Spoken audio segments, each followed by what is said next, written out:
Turismo Veneto è il record di presenze con quasi 18 milioni di arrivi, dei quali 11 milioni e mezzo di stranieri e oltre 6 milioni gli italiani. Record anche di chi ha pernottato una media di 3 giorni, con 21 milioni e mezzo di italiani, sfiorati i 44 milioni delle presenze straniere. Un anno di record soprattutto per quanto riguarda il numero degli arrivi, ma anche il numero delle presenze. Veneto che si conferma prima regione per turismo in Italia, superando Trentino Alto Adige, Toscana e Lazio. 12 miliardi di fatturato e di circa l'8%, qualcosa in più, del PIL veneto. Quindi è chiamiamola volgarmente, la prima industria del Veneto. Mare, città d'arte, lago, montagna e terme, le località preferite dagli stranieri, con gli italiani che hanno cambiato modo di fare vacanza, periodi più brevi e per più volte all'anno, con mete diverse. Questo dimostra l'alto dato che abbiamo a livello di presenze di italiani nelle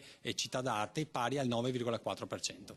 Verona, Treviso e Padova, le città che hanno fatto l'exploit. Obiettivo per il futuro: migliorare e innovare e scovare i cosiddetti furbetti della vacanza con la lotta agli abusivi del turismo. Con le ultime norme che noi abbiamo fatto in collegato alla finanziaria permettiamo agli agenti di polizia municipale di controllare anche tramite online chi affitta in nero, diciamo, i propri appartamenti, quindi in maniera abusiva, e sono perseguibili dalla legge e sanzionabili.